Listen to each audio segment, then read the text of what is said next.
Oke, jelas ya, suara tetap jelas ya. Aman, Pak, jelas. Oke. Mahal itu bernilai nggak? Mahal itu bernilai nggak? Bernilai. Mahal itu bernilai. Mari kita lihat.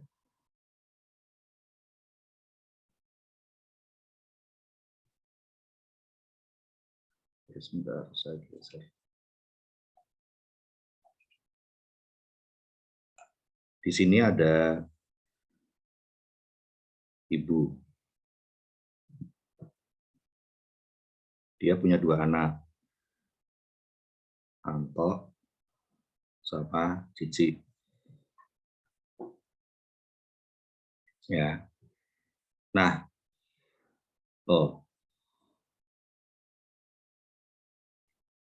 ini deh. Bukan. Ini ada dua ibu. Ibu yang pertama punya anak namanya Anto. Ibu yang kedua punya anak namanya Cici. Ibu yang pertama merantau. Dan Anto permintaannya mahal-mahal. Minta motor, laptop, iPhone, mobil, duit jutaan per bulan. Oke. Ibu kedua di rumah bersama Cici. Ultah bareng, puasa bareng, rapotan diambilin, Idul Fitri dirayain bersama. Saya mau tanya, kalau Anda bilang mahal itu pasti bernilai, saya mau tanya, Anto merasa Anto itu Anda pandang sebagai anak yang mahal atau anak yang bernilai? Atau pertanyaan saya ganti, apakah Anto merasa bernilai sebagai anak? Tidak. Enggak, tuh si Wildan jawab juga kayaknya. Apakah Anto sebagai anak merasa bernilai? Sebagai anak itu hubungan sama orang tua pasti ya. Dia sakit sendirian, ultahnya sendirian, Idul Fitri sendirian, sahur sendirian, terus buka sendirian, berbuka puasa, susah sendirian, happy sendirian, berprestasi sendirian, tidak ada ibu bertahun-tahun dalam hidupnya. Tapi dia minta apapun dikasih sama ibunya. Motor kasih, laptop kasih, iPhone kasih, mobil kasih, duit jutaan setiap bulan dikasih. Saya mau tanya, apakah ini membuat Anto merasa bernilai? Tidak, Pak. Tidak, Pak.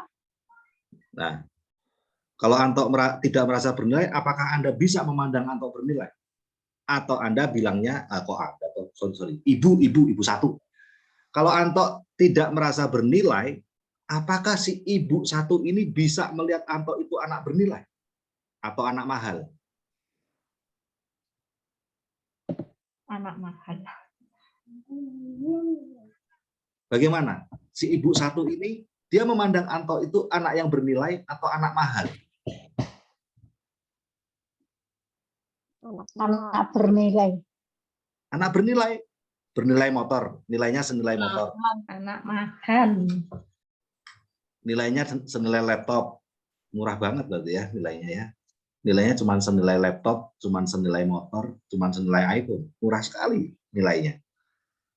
Ibu ini memandang Anto anak bernilai atau anak yang mahal? Anak mahal. Anak mahal. Biasanya ngeluh terus ibunya ini. Larang gue. Mahal kamu ini. Dan Anto apakah dia bisa merasa bernilai? Apakah Anto bisa merasa dia anak yang bernilai? Tidak. Tidak. Baik, sekarang kita pindah ke ibu dua. Ibu dua bersama dengan anaknya. Ultah si Cici dirayain bareng.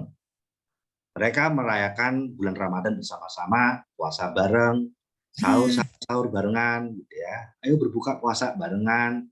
Saat sakit, Cici merawat ibunya waktu sakit dan ibu ini merawat Cici waktu sakit. Gitu. Mereka bisa ngobrol setiap hari, ada masalah di sekolahnya, Cici bisa curhat sama ibunya. Cici kalau minta motor, ibu belum bisa beli. Kalau dia butuh iPhone, ibu cuma bisa beliin HP biasa, tidak iPhone. Kalau minta laptop, belum bisa, ibu belum bisa beli laptop.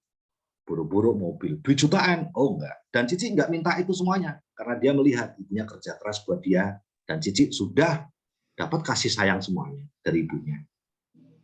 Saya mau tanya, Cici ini merasa bernilai tidak? Si Cici. Bernilai, Pak. Bernilai sekali, Pak.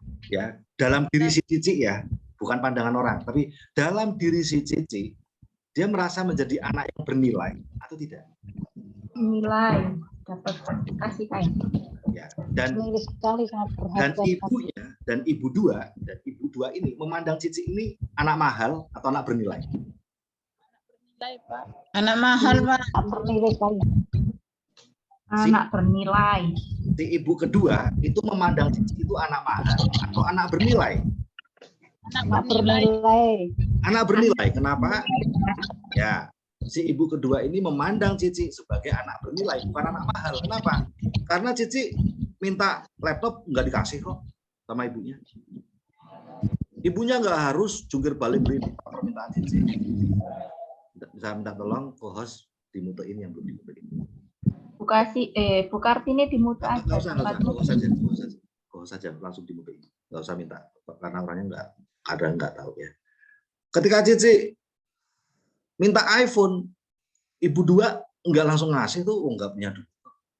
Tetapi ulang tahun, ibu dua ini membatalkan semua janjian siapapun dengan apapun alasannya ketika ulang tahun dia ada di rumah untuk Cici. Ketika bulan Ramadan, saatnya sahur, saatnya buka puasa, si ibu dua membatalkan semua apapun kegiatan yang lain hanya supaya dia bisa sahur bareng, buka bareng sama Cici. Ketika si Cici sakit, si ibu ini nggak kemana-mana, dia hanya untuk Cici. Berarti ibu kedua ini memandang Cici itu anak mahal atau anak bernilai? Anak bernilai. Bernilai. Pertanyaan saya, anakmu anak mahal atau anak bernilai? Mahal. Yang merantau. Mahal, Pak. Anak perantau.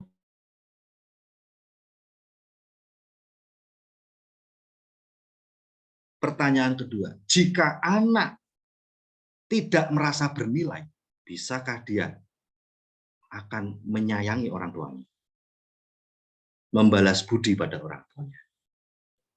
Berprestasi untuk membahagiakan orang tuanya? Berkelakuan baik untuk membahagiakan orang tuanya? Kalau si anak tidak merasa menjadi anak bernilai, apakah si anak ini punya kemauan itu? Punya kemauan untuk membuat bahagia orang tuanya dengan sikapnya baik, punya prestasi. Menurut Anda?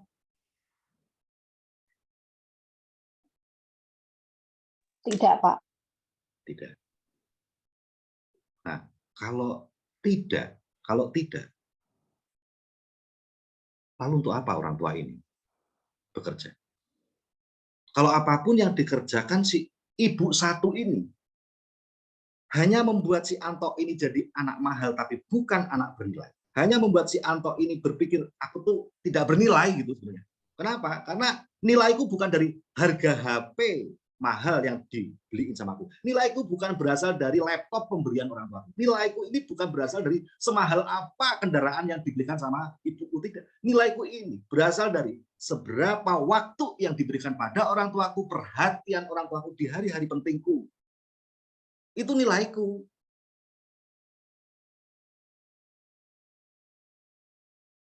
Dan ketika di saat-saat yang paling penting dalam hidup si Anto itu, tidak ada orang-orang yang seharusnya menyayangi dia dan dia sayang, ya sudah, dia tidak merasa bernilai. Nah, untuk anak-anak yang tidak merasa bernilai, apakah anak ini kelak di kemudian hari akan berusaha membahagiakan orang tuanya dengan berprestasi, dengan nurut, dengan nasihat-nasihat orang tuanya, dengan punya sikap yang baik? Bagaimana menurut Anda?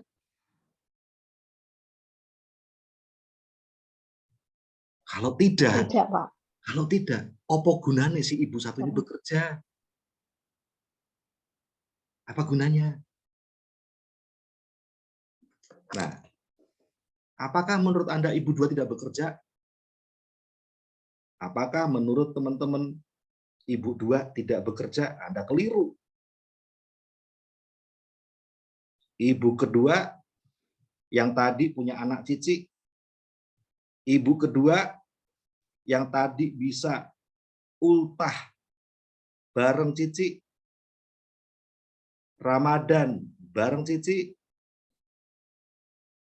puasa bareng cicik, sahur bareng cicik, terima raportnya cicik, ngerawat waktu cicik sakit, bisa jadi teman curhatnya cicik. Apakah menurut Anda ibu dua tidak bekerja? Lalu yang kerja itu ibu satu. Apakah menurut Anda yang namanya kerja itu merantau? Tok. Tidak. Justru ibu dua ini bekerja keras agar dia tidak ninggalin cicik, agar cicik ini jadi anak yang berharga, bernilai, bukan anak mahal. Jelas dia bekerja keras lah. Dia bekerja di nafkah merdeka. Dia berkorban di nafkah merdeka. Jelas lah. Karena kalau ibu ini tidak bekerja keras di nafkah merdeka, ya dia akhirnya ninggal cici. Dia akan menjadi ibu yang merantau. Jadi siapa bilang untuk bisa bersama cici, lu nggak boleh punya kerjaan, lu nggak punya duit. Lalu ultahnya dari mana beli kadonya supaya bisa ngerayain bersama? Kadonya penting, tetapi bersamanya lebih penting. Lalu dari mana bisa Ramadan bareng kalau nggak punya duit? Lalu gimana bisa sahur dan buka bersama kalau nggak punya duit? Gimana bisa nyekolahin dan ngambilin rapotnya kalau nggak punya duit? Gimana beliin obat atau ke rumah sakit kalau nggak punya duit? Tetap si ibu dua bekerja lebih keras dan cerdas. Sementara si ibu satu hanya bekerja keras tapi nggak cerdas. Dia hanya bekerja untuk perut hari ini, perutnya Anto hari ini, tapi dia tidak bekerja untuk karma di kemudian hari. Ibu dua ini bekerja keras dengan cerdas, karena dia bekerja untuk perut kebutuhan hari ini, tapi juga untuk karma di kemudian hari. Dia bekerja untuk sesuatu yang dia inginkan. Dia dapatin dari anaknya kembali, yaitu apa? Apa yang kuberikan pada anakku akan dikembalikan sama aku. Ketika aku hanya memberikannya sesuatu yang pakai rupiah-rupiah saja, tapi tanpa nilai sama sekali, ya karmaku seperti itulah nanti di masa tuaku. Anakku cuma ngasih barang-barang, ngasih pembantu, ngasih kucing buat temanku, tapi dia akan ninggalin aku.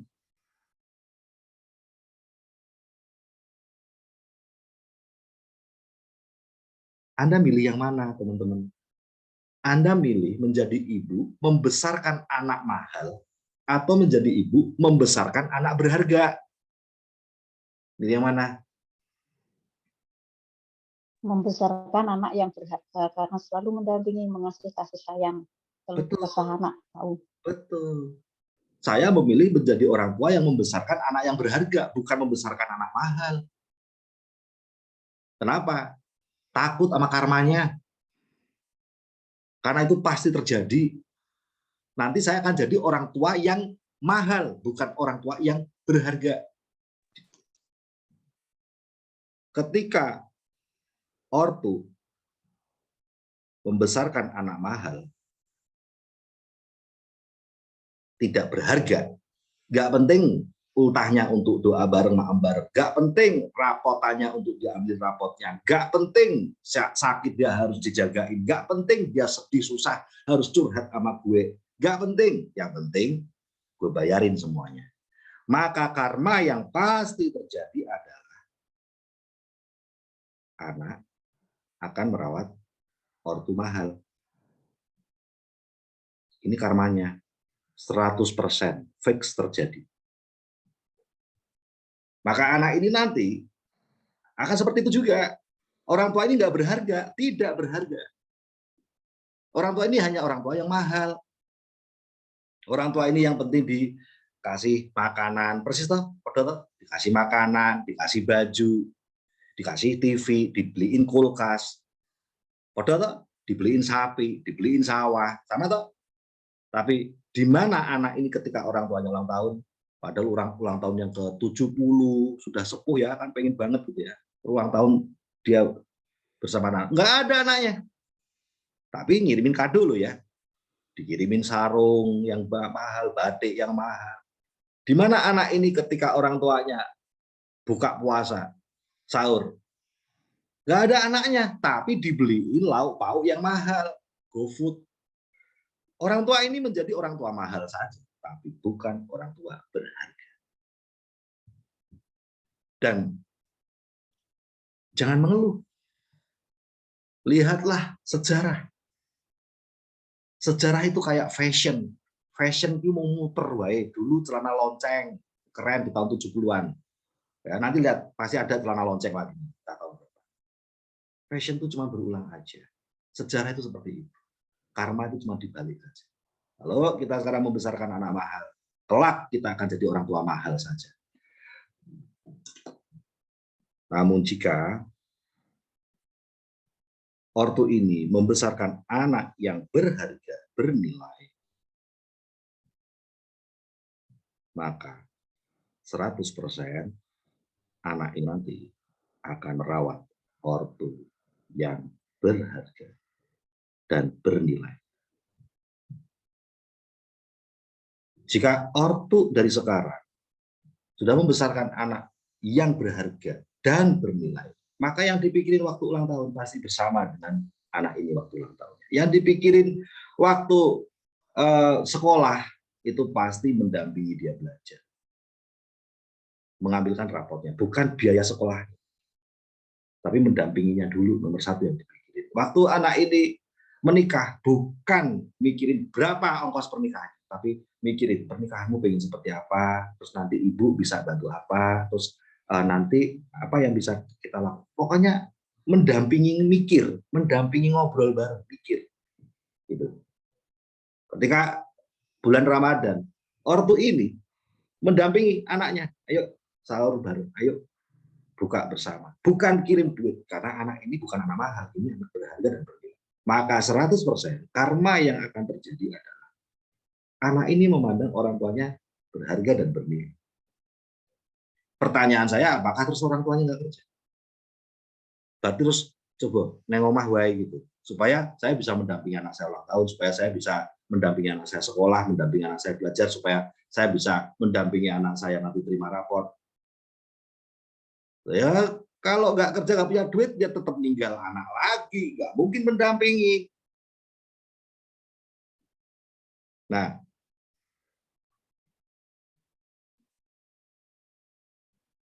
sampai di sini paham? Sampai di sini paham? Paham, Pak. Oke. Paham, Paham, Pak. Pak. Kalau paham, sekarang saya masuk ke sini.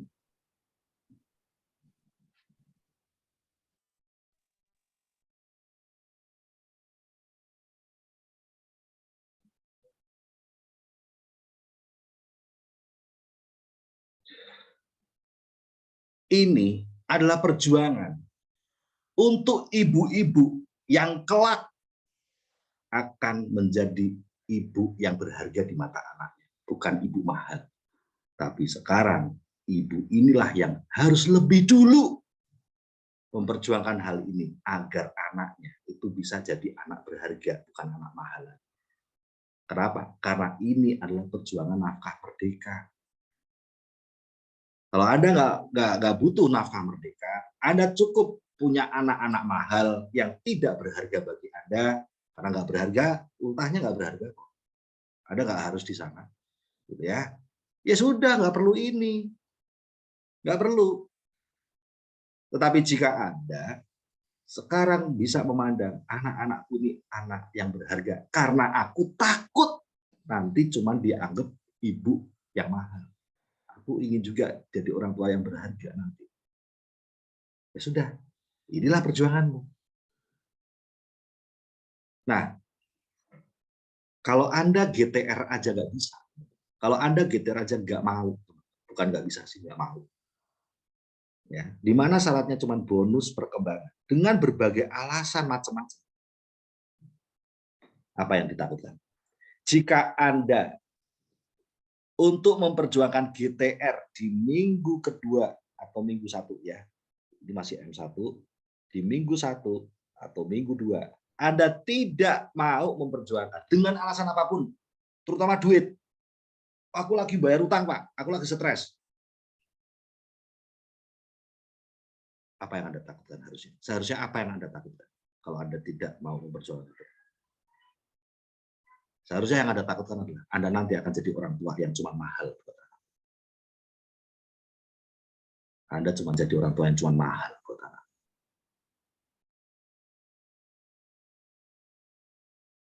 Kenapa? Karena kalau Anda perantau atau Anda bukan perantau sekalipun, atau mantan TKW sekalipun, kayak Uma, atau kayak saya mantan perantau juga. Kalau kita nggak memperjuangkan GTR ini bukan untuk perut hari ini. Ini agar kita bisa merawat anak kita sebagai anak yang berharga, bukan merawat anak sebagai anak mahal, karena ini nafkah merdeka. Nah, yang ditakutkan adalah ketika Anda tidak perjuangkan GTR dengan alasan apapun, terutama duit,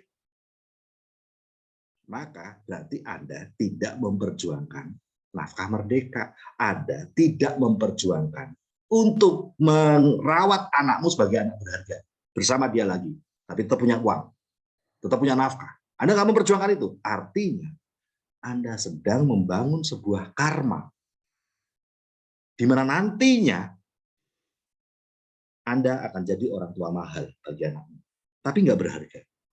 Anakmu kalau mikir Anda cuman udah makan belum ya, udah gitu dong.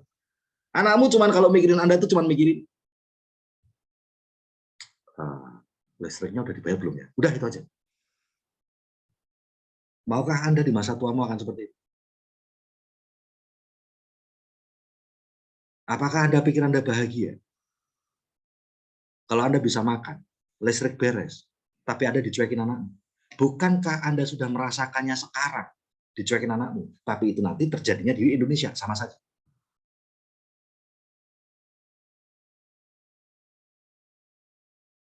Hari ini saya harus ke tempat ibu kan, harusnya tadi malam, kemarin Jumat, sekarang Sabtu. Tapi kemarin Jumat itu capek sekali saya, karena saya jemput anak itu, jemput Al, lalu jemput Audrey, itu dua-duanya. Nah, jadi saya tidak bisa ke ibu hari Jumat. Jadwal saya tuh weekend sama ibu, weekday sama keluarga. Nah, berarti saya habis acara ini ya, saya berarti ke rumah ibu untuk nemenin. Harusnya Jumat, Sabtu, Minggu. Sampai Senin sih, karena Senin saya nginep, nanti tinggal jemput kakak aja, terus pulang ke rumah. Apa yang saya pikirin tentang ibu saya? Apa yang saya pikirin tentang ibu saya? Ketika memikirkan ibu saya, apakah saya mikirin listrik udah dibayar, makanan udah cukup, sehat toh? Siapa yang nemenin? Udah ada toh, Mbak E? Baju? Butuh baju nggak? Ulang tahun kapan? Mau dibeliin apa? Apakah ketika saya berpikir tentang ibu saya berpikir tentang itu? Ibu mahal? Tidak. Setiap kali berpikir ibu saya berpikir tentang seseorang berharga, yang amat sangat berharga dan bernilai, yang harus ada saya mendampinginya. Gitu. Saya tidak membayangkan perutnya ibu lapar atau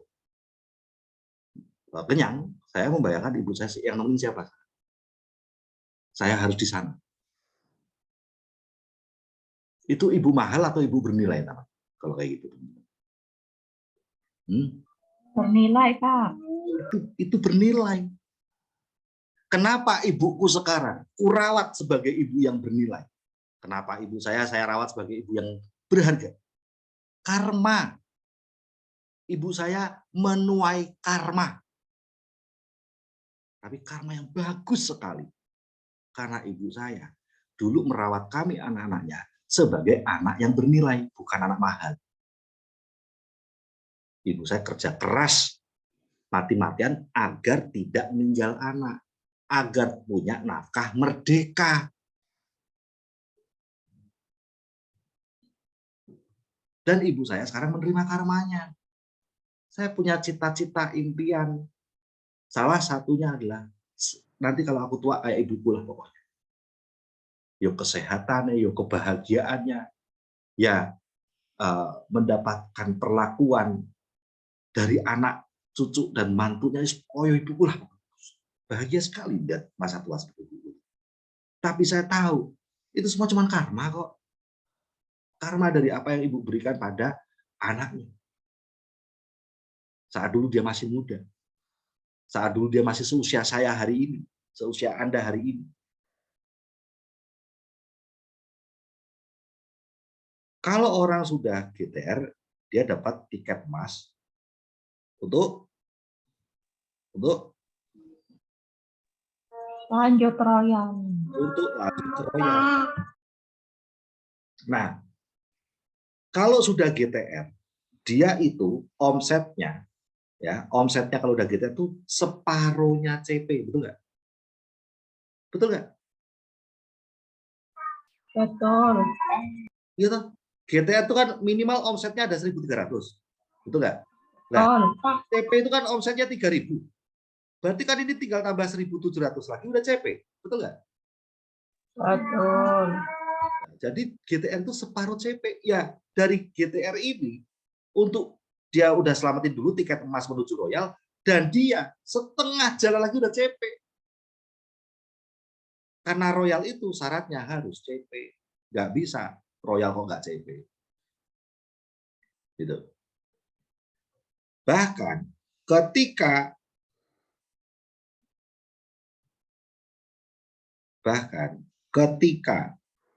Anda punya 3 kaki GTR, itu bukan separuh CP, tapi separuh royal. Separuh royal. Kenapa? Lah, katanya GTR separuh CP. Berarti ini calon CP. Ini calon CP juga. Ini calon CP juga. Berarti Anda calon Royal. Itulah makanya kenapa kok bangun 3 kaki GTR. Malah harusnya 4, minimal 3. Gitu loh. Untuk apa toh? Untuk apa toh? Agar Anda nanti dirawat anakmu sebagai ibu berharga, bukan ibu mahal. Orang yang memperjuangkan royal, nggak mikir duit, teman-teman. Nggak mikir duit, entah memperjuangkannya untuk royal, ataupun waktu jadi royal, juga nggak mikir bonus royalnya, walaupun bonusnya gede. Tapi orang yang memperjuangkan royal, itu memperjuangkan anakku itu bukan anak mahal. Anakku itu anak berharga. Aku ingin merawat anakku sebagai anak berharga, bukan anak mahal.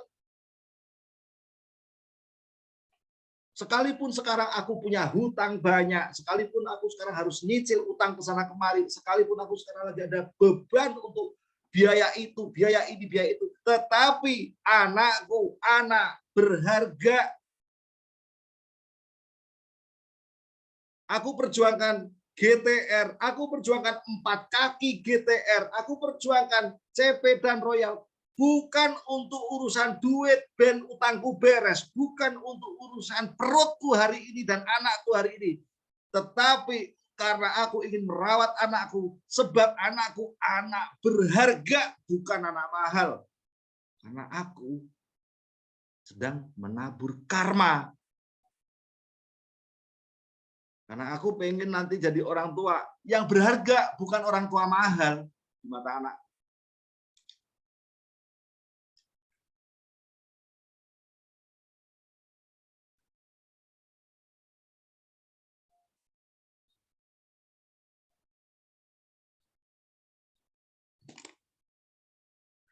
Anda pikir Mbak Uma hari ini bisa bareng sama Wildan? Ulang tahun, rayain, Wildan sakit, merawatnya, sahur bareng, buka bersama, Wildan mau curhat bisa. Anda pikir berarti Mbak Uma nggak kerja? Anda pikir yang dianggap kerja itu cuma TKW itu? Salah. Mbak Uma kerja keras dan cerdas karena di nafkah merdeka. Cerdasnya tuh merdekanya itu, nafkah merdeka. Tapi kalau teman-teman hanya kerja keras di nafkah penjara, maka Anda cuma membesarkan anak-anak mahal, tapi tidak berharga. Anak tidak pernah merasa berharga, dan Anda sedang menyiapkan masa tua Anda jadi orang tua yang mahal buat anakmu, tapi bukan orang tua berharga. Dan Anda udah merasakannya. Buat orang tua di sini perantau yang sudah mulai anaknya gede-gede, Anda udah tahu rasanya. Bagaimana rasanya jadi orang tua yang cuma mahal saja, tapi tidak berharga. Tapi nanti pukulannya akan lebih seru lagi ketika Anda di Indonesia. Sudah satu rumah sama anak. Dicap orang tua mahal tapi serumah. Itu serunya luar biasa.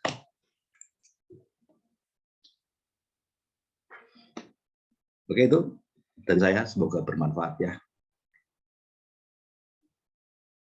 Bisa dipahami? Paham, Mbak. Paham. Oke. Bisa, Pak.